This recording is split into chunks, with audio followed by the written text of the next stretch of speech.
کہانی کا آغاز طوفانی بارش میں ایک طیارے کے کریش ہونے سے ہوتا ہے۔ ہنگامے اور دھماکوں کے بیچ ننھی زویا ایک آبشار کے قریب اکیلی اور روتی ہوئی ملتی ہے۔ کچھ جانور وہاں سے گزرتے ہیں اور بچی کو دیکھتے ہیں۔ لیو شیر کہتا ہے، یہ انسان ہے، ہمیں دور رہنا چاہیے۔ لیکن ایلی ہاتھی کہتی ہے، یہ صرف ایک بچی ہے، ہمیں اس کی مدد کرنی چاہیے۔ نیا خاندان۔ تھوڑی بحث کے بعد جانور فیصلہ کرتے ہیں کہ جب تک انسانوں کی مدد نہیں آتی وہ زویا کا خیال رکھیں گے۔ شکاری کی انٹری ڈریگو، جو ایک لالچی شکاری ہے، کو بچی کے بارے میں پتہ چلتا ہے۔ وہ فیصلہ کرتا ہے کہ اسے اغوا کر کے پیسے کمائے گا۔ سرزمین کا سفر، جانوروں کا قافلہ بچی کو اس کے اصل خاندان تک پہنچانے کے لیے ایک لمبا سفر شروع کرتا ہے۔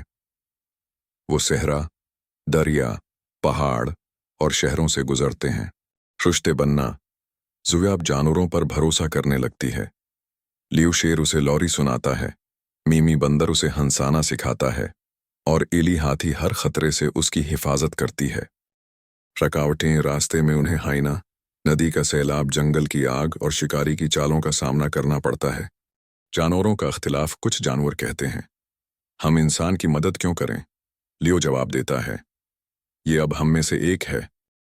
انسانی بستی جانور ایک گاؤں تک پہنچ جاتے ہیں، لیکن اسی لمحے شکاری ڈریگو بچی کو اغوا کر لیتا ہے۔ بچاؤ کا منصوبہ، جانور خفیہ انداز میں ڈریگو کے کیمپ میں داخل ہوتے ہیں۔ میمی کی شرارت، ایلی کا زور اور ٹیکو کی رہنمائی سب مل کر ایک زبردست مہم بن جاتی ہے۔ لیو کی قربانی، لیو شیر ڈریگو سے لڑتا ہے، زخمی ہو جاتا ہے، مگر بچی کو بچا لیتا ہے۔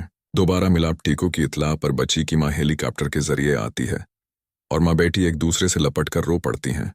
الوداع، جانور زویا کو الوداع کہتے ہیں۔ زویا سب کو گلے لگاتی ہے۔